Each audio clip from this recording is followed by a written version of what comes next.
Hey y'all, welcome back to Ray of All Trades. Today we are working on my friend's trail wagon, Brister's trail wagon.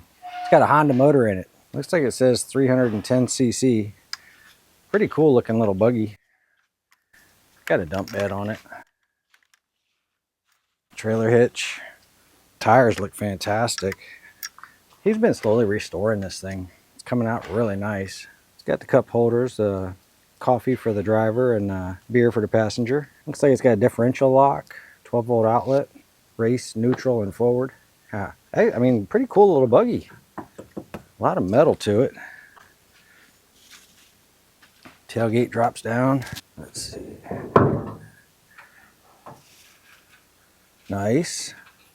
Full swing dump. I can go straight up and down. Dual shocks on both sides. CVT style transmission. And it is a Honda GX 340 11 horsepower motor, horizontal shaft. GX series is good commercial motors. It's the GC would be the homeowner style. Looks like it used to have a rope pull starter. I mean, the pull starter is still there, but the rope obviously is missing. And the complaint was it would only run on choke. I'll tell you what, let's go ahead and check it out real quick. I'll pull the choke on.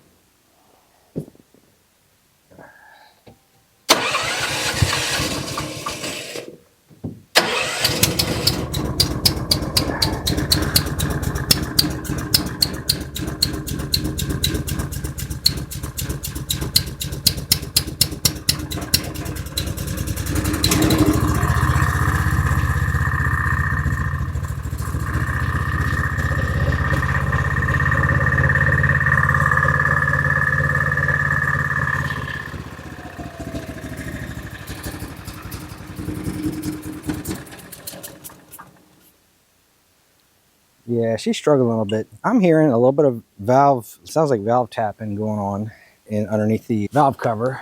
I'm hearing a popping noise like a valve's not seated properly.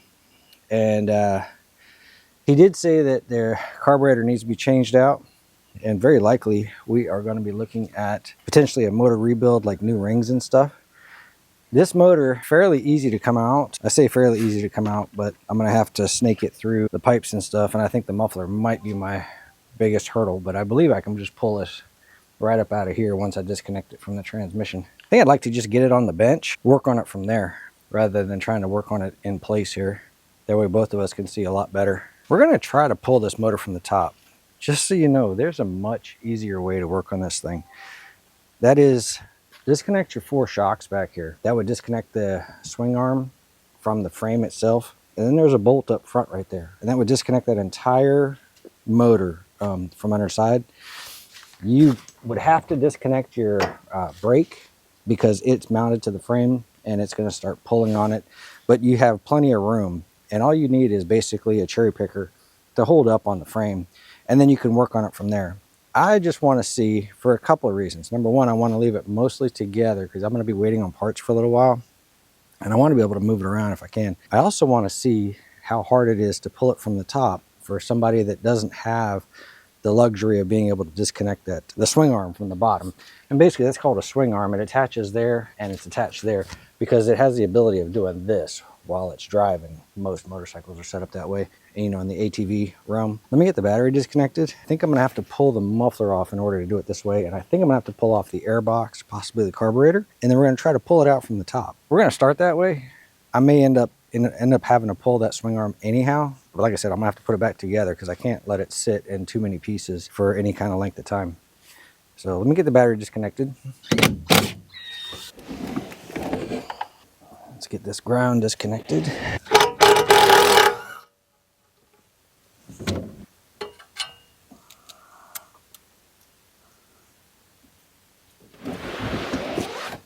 Okay, let's do the regulator. I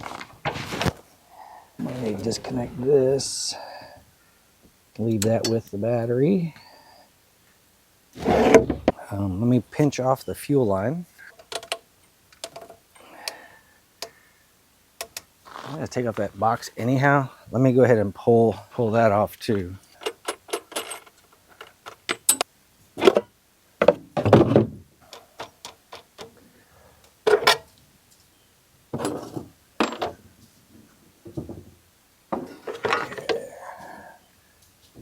Couple 10 millimeter nuts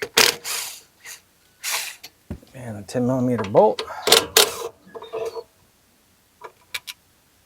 And I am in y'all's way, I know it. Sorry about that. And pull off my air box. The carburetor, I actually want to take that with me, so let's just put a nut on the end here just to make sure it doesn't fall off while I'm snaking everything around. So there's my throttle cable. I'm going to be disconnecting the Phillips head on that side, which loosens up the clamp. I'm going to be disconnecting the Phillips head on that side, which loosens up the cable. And then I'm going to be taking off that flathead screw on the end of the fuel line so that I can disconnect that. Unfortunately, we can't both be in the same area at the same time, but let me try. So it looks like I have about, and you can see where the cable's bent, but it looks like I have a finger's width of cable sticking through here. Loose. But I'm just going to go ahead and pull it out just like that. I'm going to run these back in just to make sure I don't lose them. Okay. He bought this thing used, and I'm trying to go back and see, because I don't think that a lot of maintenance was done on this thing by the previous owner. And ideally, my buddy Randy plans on using this for a while. There we go. Just pull that off. So this is one of those brake cables that I'm going to be pushing out the way. And then there is also a choke cable, which is right here.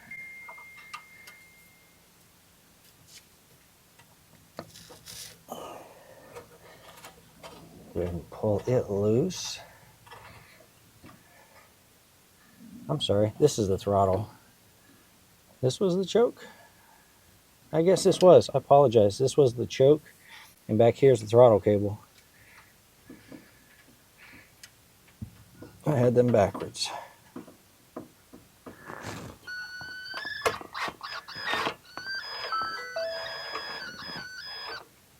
There we go. That actually worked out pretty well.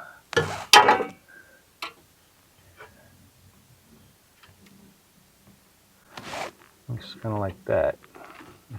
Don't believe that to be factory. I think I can leave this plate on. Once I disconnect the motor, the belt should come off if I can't just sneak it off ahead of time. Yeah, it's loose enough. I can just pull the belt right off.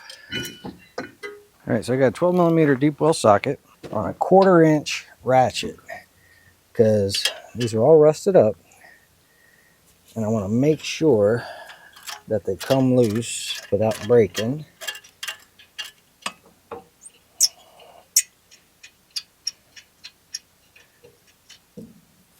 One.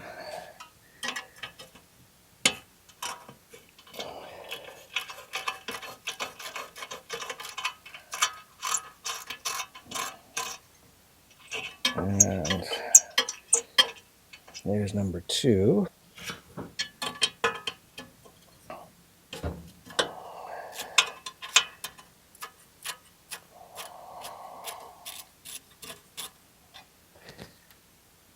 I also have, what is that, 13 up here.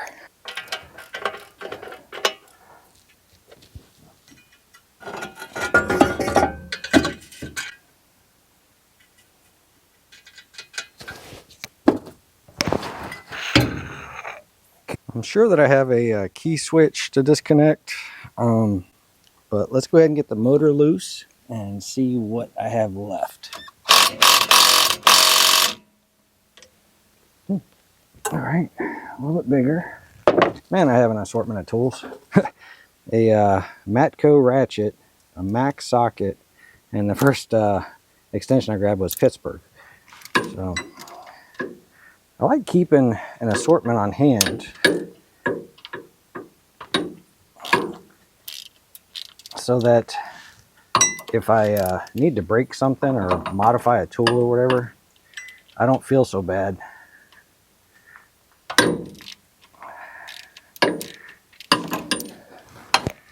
Cutting up a expensive socket, you know.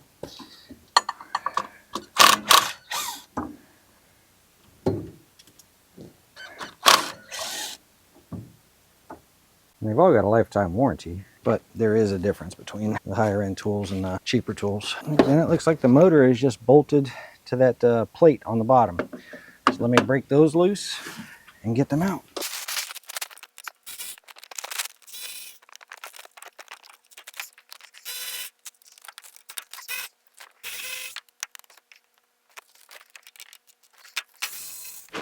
There we go. 4 nuts on the bottom. That motor should start rotating so I can see what's left.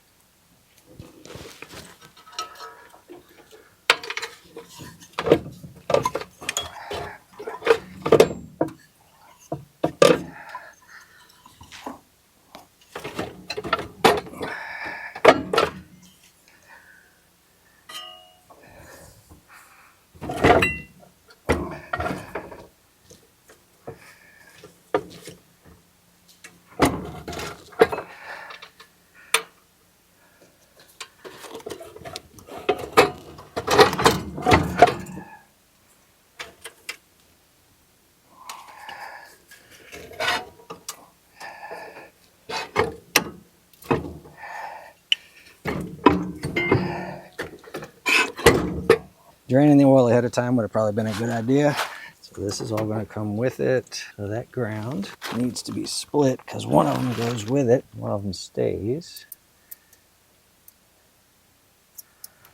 That one stays. Here's this blue cable. It disconnects here, but okay. It goes over to this igniter. I'm going to try to wrestle it up out of here, and then we'll decide if that was a bad idea not dropping the swing arm.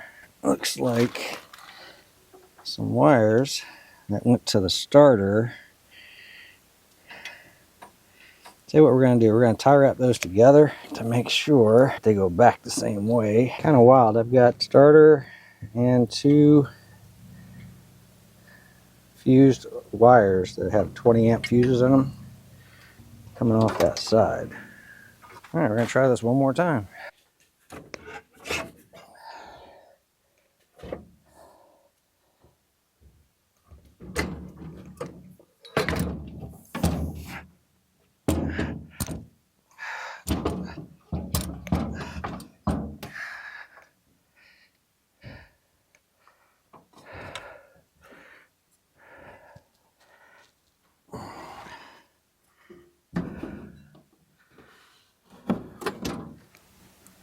All right, so the first thing that'd be beneficial to me is to fix this pull start so that I can slowly turn the motor over.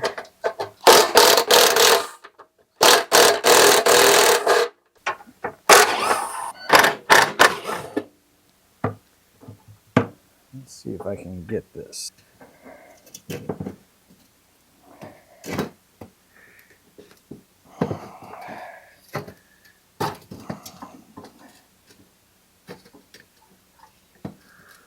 Looks like it might have just,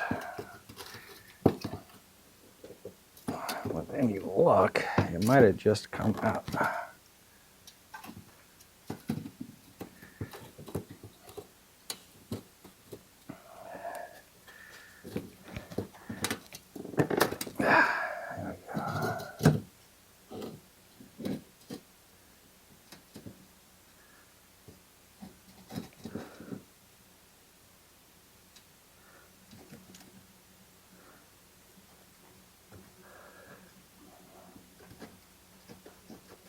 There we go.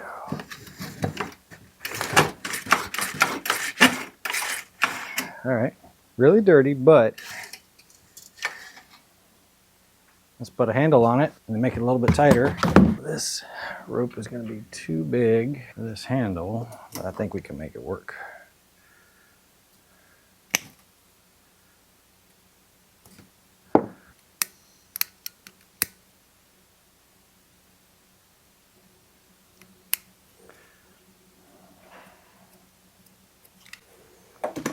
Okay, how much bigger does this have to be? Oh, that might actually go. No. All right. Let's get that opened up just a little bit.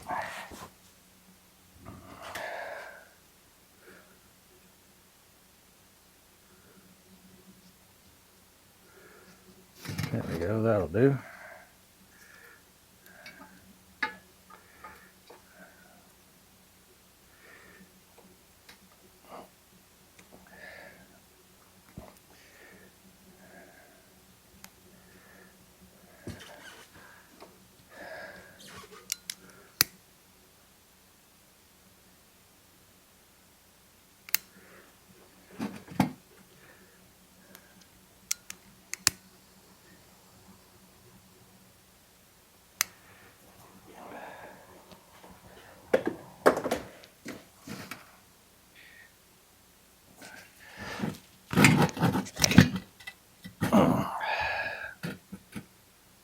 All right, and we need a little bit more of a spring to it.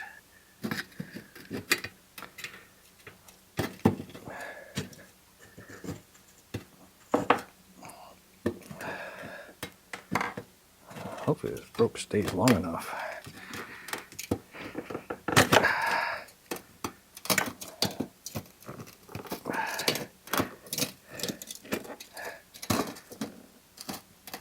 It doesn't break again.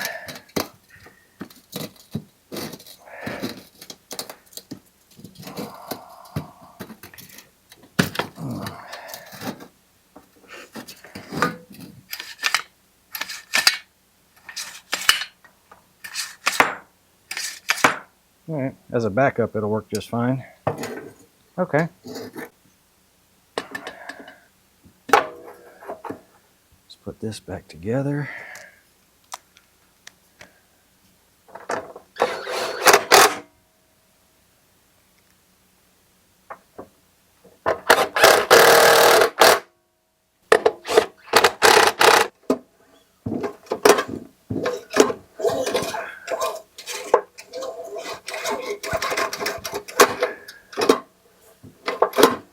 There's a lot of dirt in there.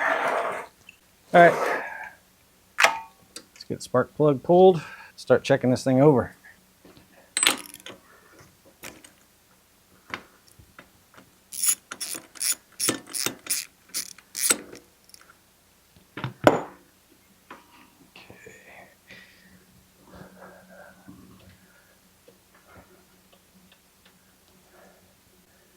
Yeah, she's fouled up pretty good.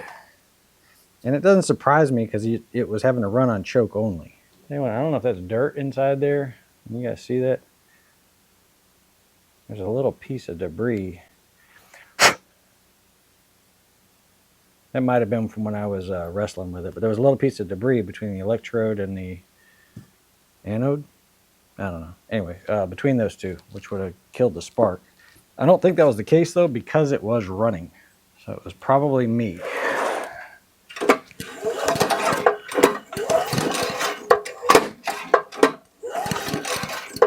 Right, let's do a quick compression test on it. The threads on the spark plugs look a little bit funny.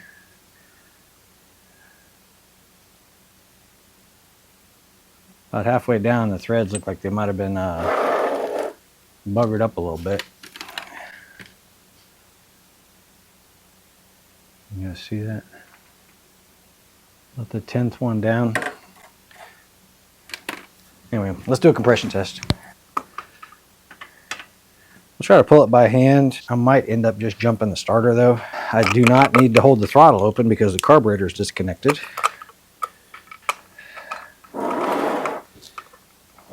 So let's see what we have.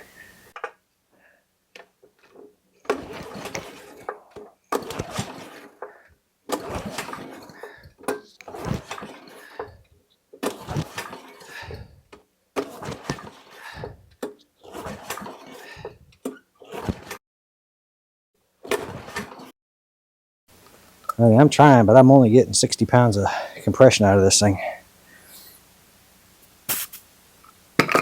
Let's go ahead and do a leak down on it. Let's see if I can anchor this thing at top dead center. That should be top dead center. Let's go ahead and Calibrate.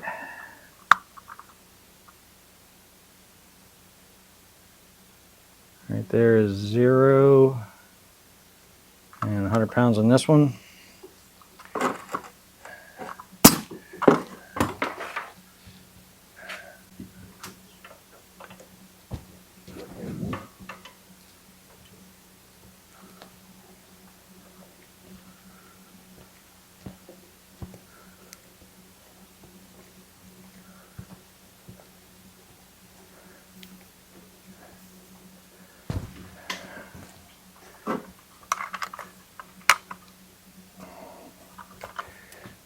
Okay.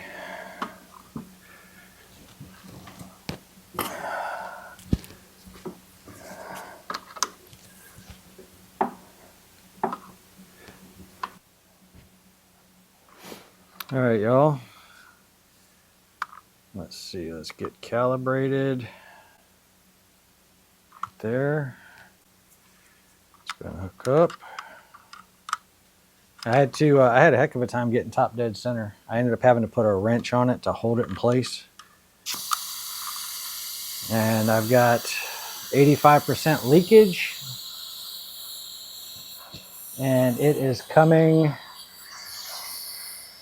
right through the head gasket.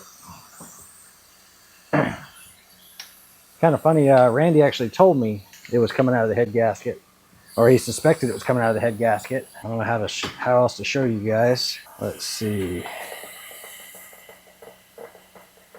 I can't even spray it fast enough to show you how fast it's coming out of the head gasket. Anyway, it's not coming out of the exhaust, it's coming out of the head gasket. So that's what I was trying to show you. I can't even figure out if he needs rings because I can't get a good reading because of the head gasket leaking so bad.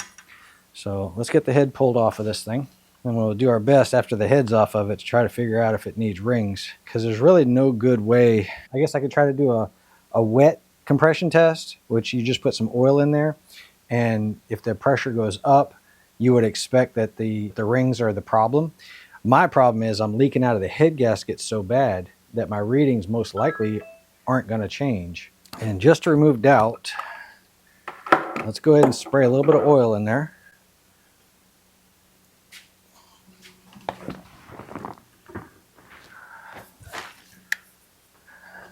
Rotate it down to bottom center.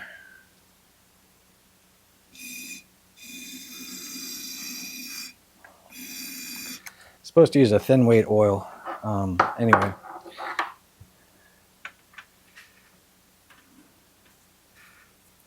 Just something to help seal up those rings.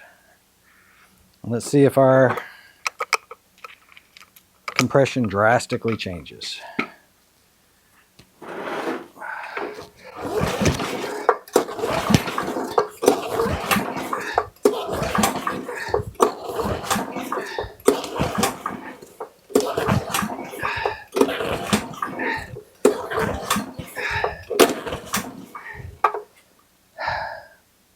£5, maybe.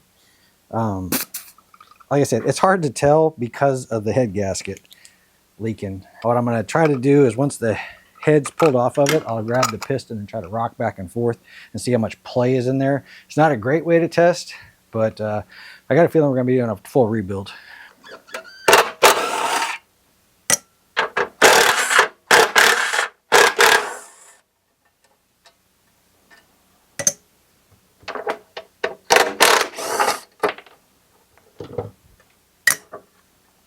This thing's missing a few bolts around the shroud already.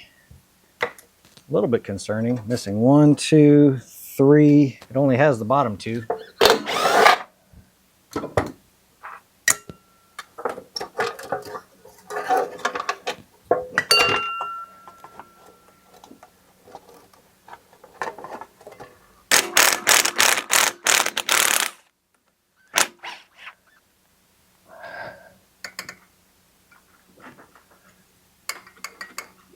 Guaranteed the valves are too tight.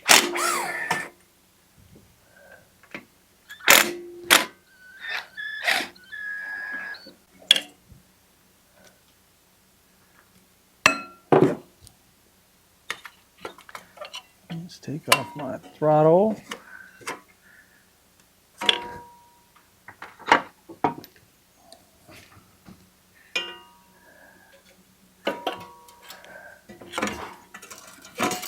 should be able to just pull this to the side.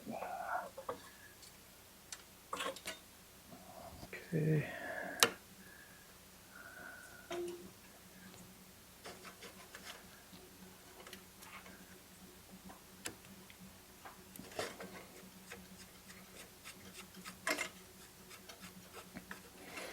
This is my note to myself to order carb gaskets. If it doesn't already, he sent me with a he sent an entire new carburetor, so I'm not sure if it's got new gaskets or not, because he said that the previous person had given him a carburetor, and because they had broken off mixture screws. So, but these gaskets are torn.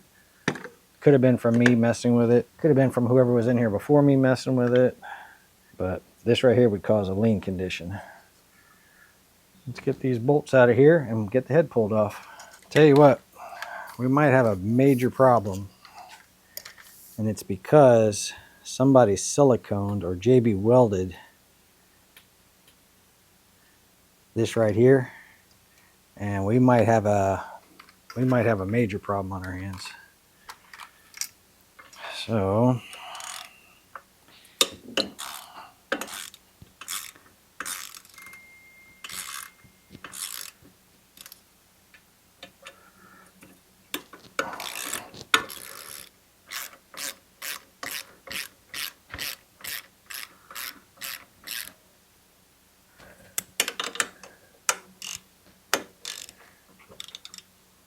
uh-oh, that bolt was loose already.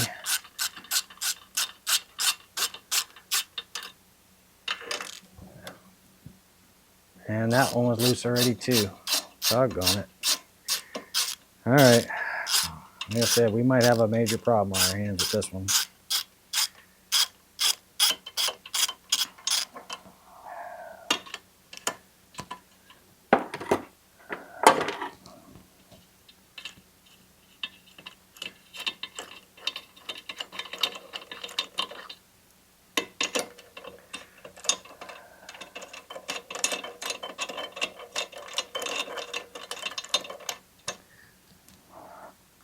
We might be looking for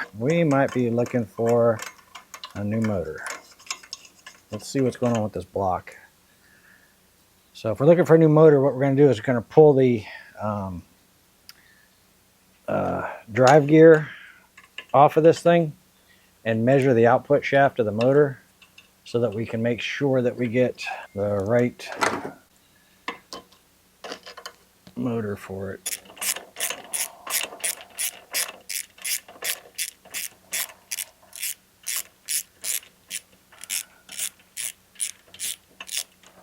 I'm hoping that it's just the head that's messed up, because they sell a rebuild kit that is basically just a replacement head and then all your gaskets. And that would be ideal.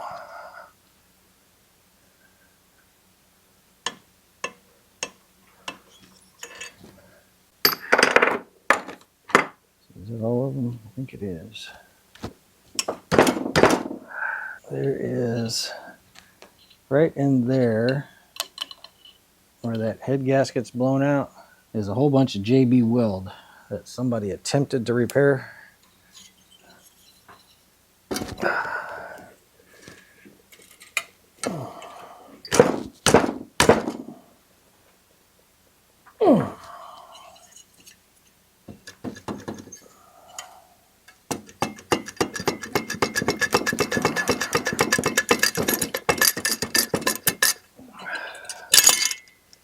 Yeah. Oof.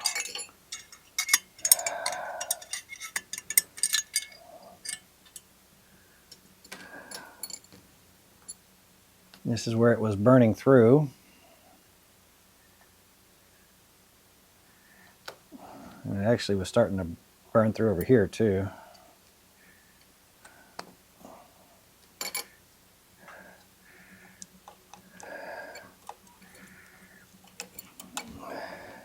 Problem is I need to get this stuff off of here. All right.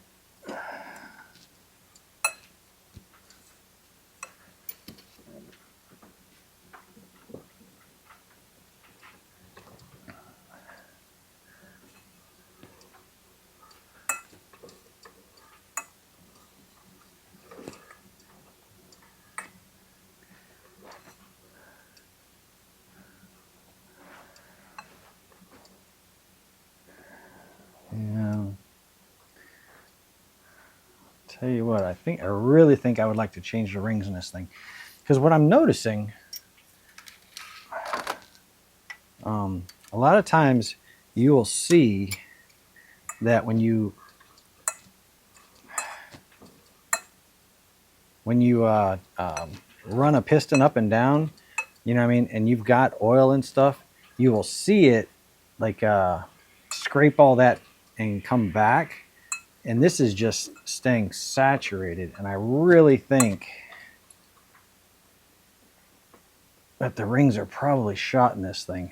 I can tell you, if I'm pulling the sump, it's getting new rings, period. But I think I just need to carefully get this stuff chipped away, whatever this is. I think it's JB Weld, and then work on getting this primary off of here, then get the sump pulled so that we can get some, so we can get a rebuild kit for it.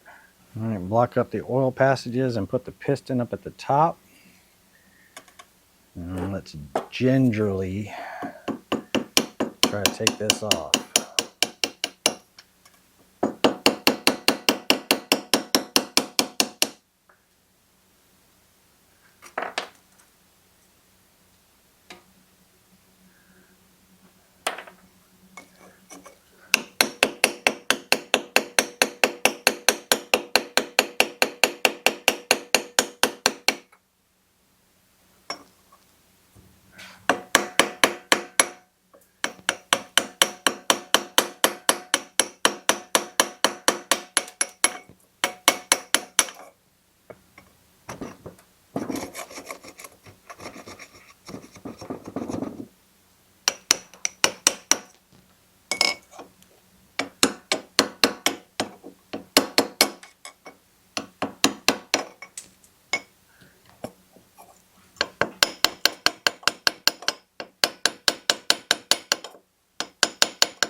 So I spoke to my friend.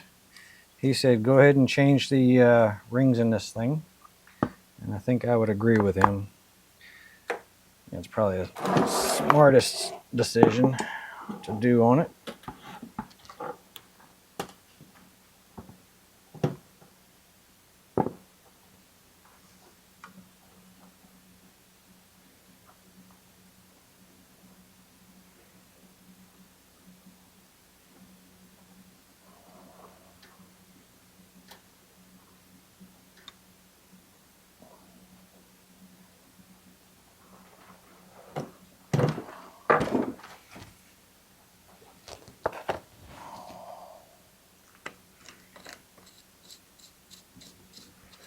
Get most of the oil out of it. And see what it takes to get this primary off of here. Not crazy about that oil. It had some metal shavings down inside it.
Think that if I put this on here,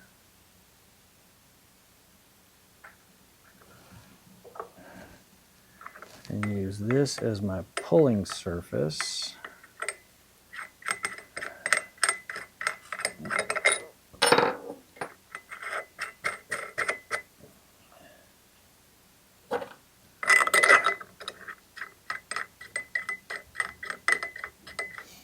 I might be able to use a small jaw puller and pull that loose.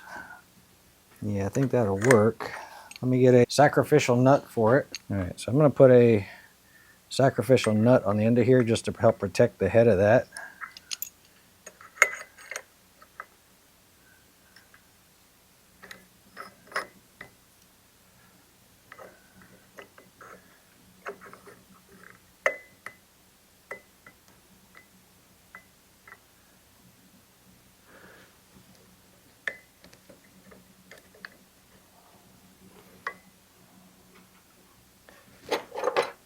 Let's see if we can get this to come loose.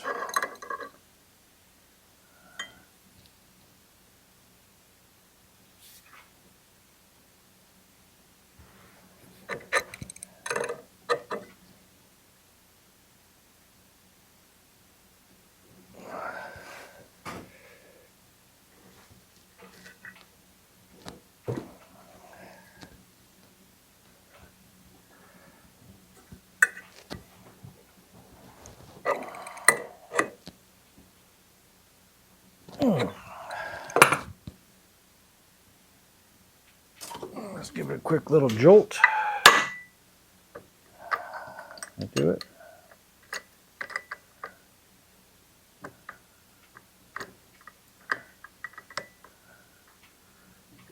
Change something.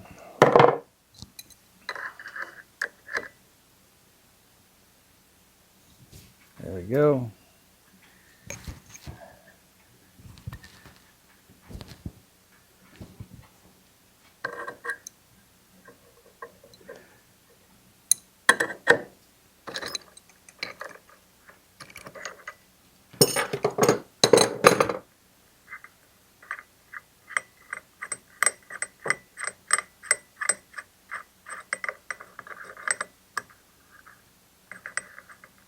Well, since I'm barely pushing on it, let's see if I can get some more throw from this thing.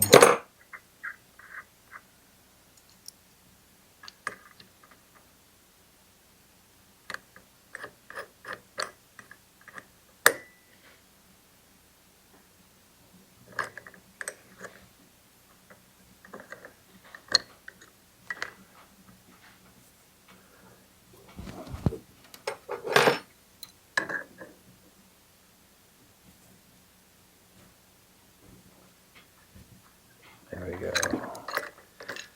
All right, so she's moving.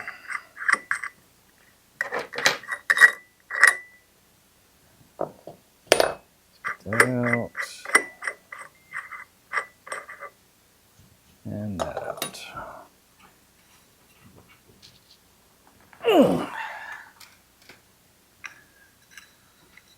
Come on. I don't want to booger up the threads down inside there, but I need to keep pulling on it. I found a bolt that's smaller diameter than this one, so it won't mess up the threads. And it gives me a little bit of space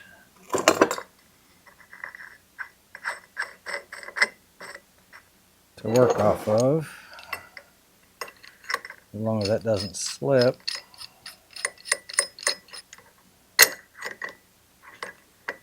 And there's not a lot of tension on this thing right now.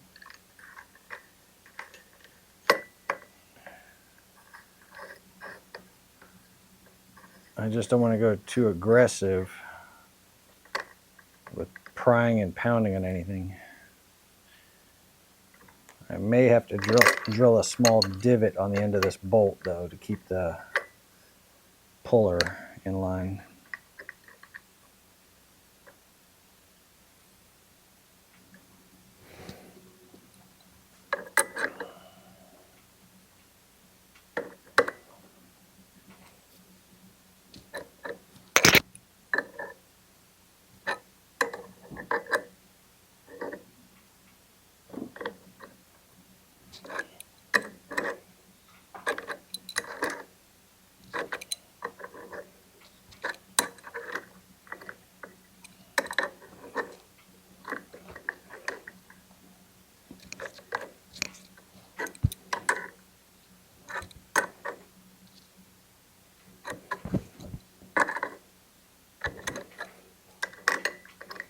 can see it's coming out pretty easy. Just this surface is very fragile.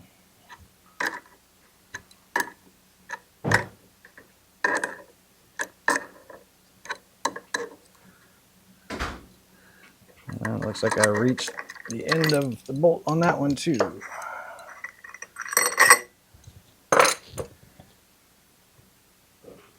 Oh, golly. It's almost there. This one's even a little bit longer.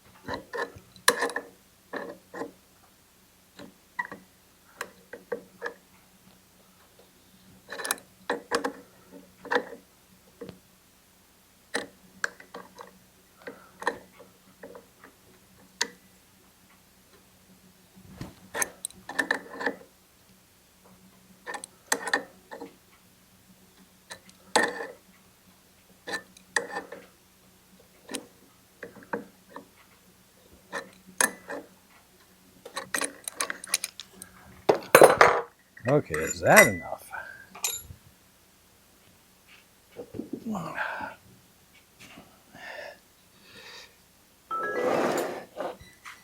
It's almost there.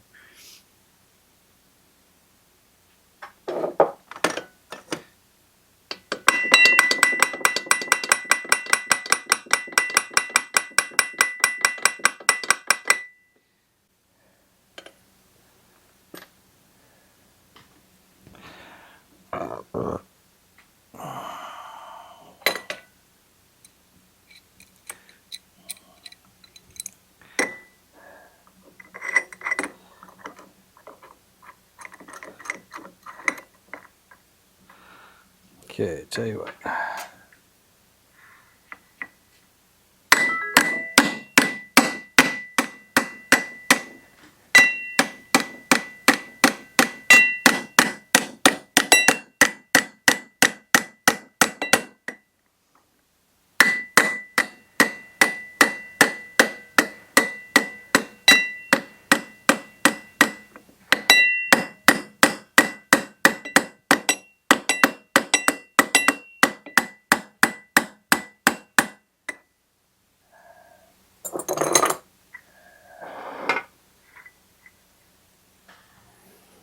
All right. Let's give it a little bit of forward movement.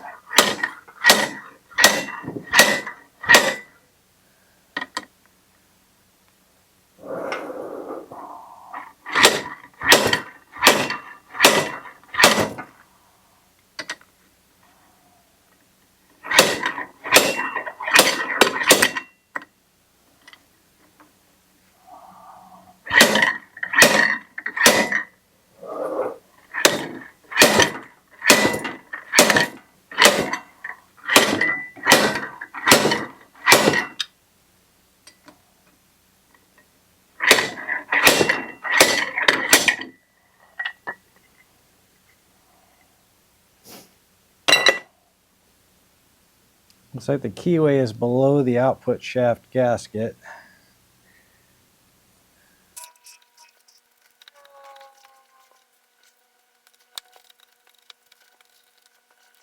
Okay, probably going to have a little bit of oil come out, but let's plot all these 12 mil sump bolts.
This thing's fighting me getting it off of there, and I'm thinking that maybe I've got a lip that's getting hung up.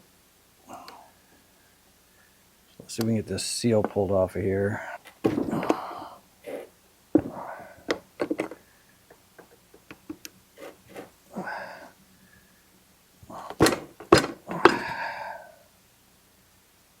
All right, save that because we might need it. And then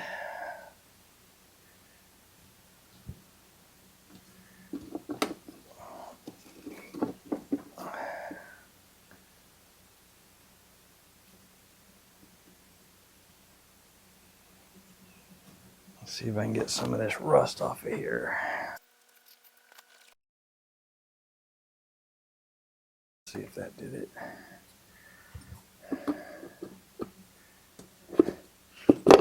There it goes. All right. Yeah, that bearing there was actually getting hung up. So, looks like a little bit of my metal flakes were probably coming from that journal right there, because I see some lines in it. That bearing feels good. That bearing feels good. All right, let's make sure we line up our timing marks and make sure that everything's in line so we can put it all back. So let's see if that line was there. Let's see, I've got a timing mark right there.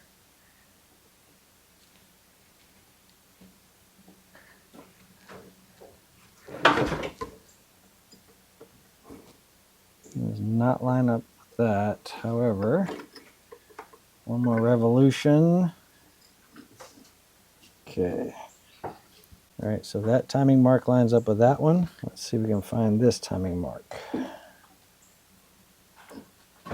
And then that timing mark there lines up with that one. So we obviously need to just make sure that those two line up. Those two, and then rolling it around, those two. All right.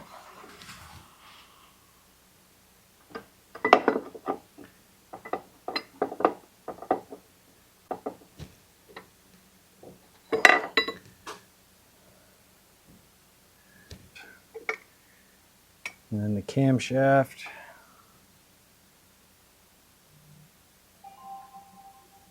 Here's my decompression valve. Appears to be working. My tappets.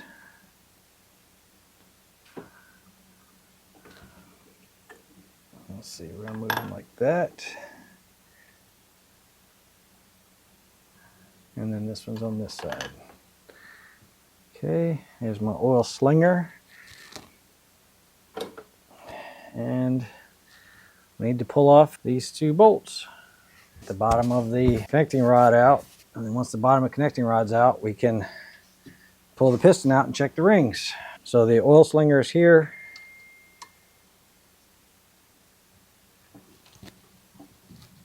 Let's pull those two loose.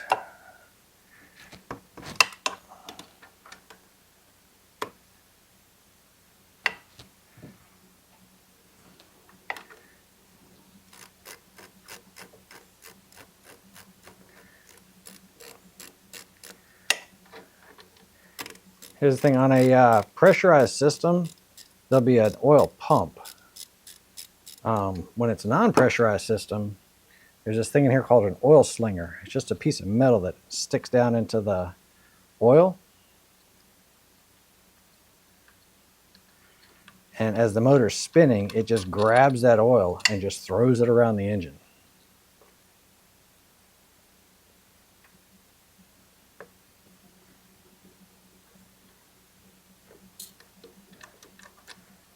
And then this right here is my governor rod.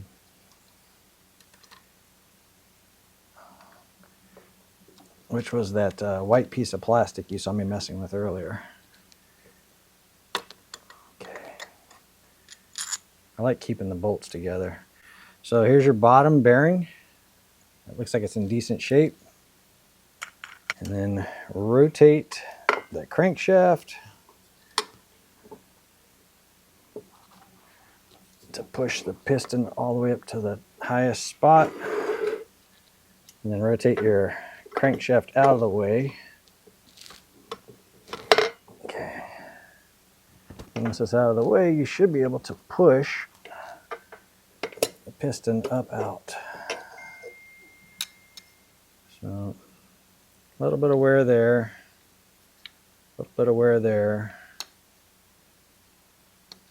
The rings actually look pretty decent. We're going to check one of these rings for end gap.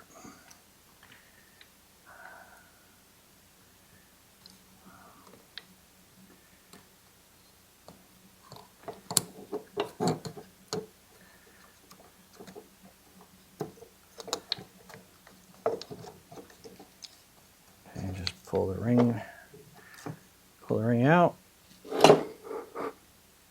Put the ring back in the cylinder.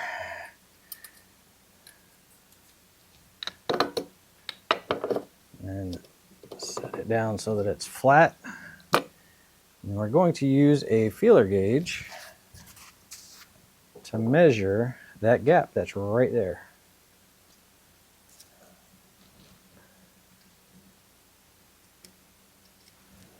Well, it's bigger than 24.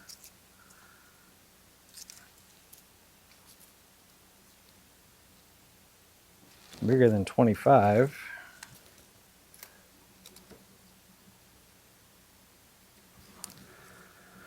That's 25 plus 11. All right, so 25 plus 6, 15 didn't fit. 25 plus 13. Yep, 25 plus 13, so 38 thousandths. Ring end gap. Okay, let me try to look up what the end gap is supposed to be. Ring end gap Honda GX 340. So ring end gap for the top ring is supposed to be 0.01 to 0.02, so 20 thousandths, and I'm sitting at 38, so basically double what we were supposed to have. Anyway, let's get some parts ordered. Good thing we were changing the rings out, some new gaskets, seals, things like that. And as soon as the parts come back in, I'll get back with you guys.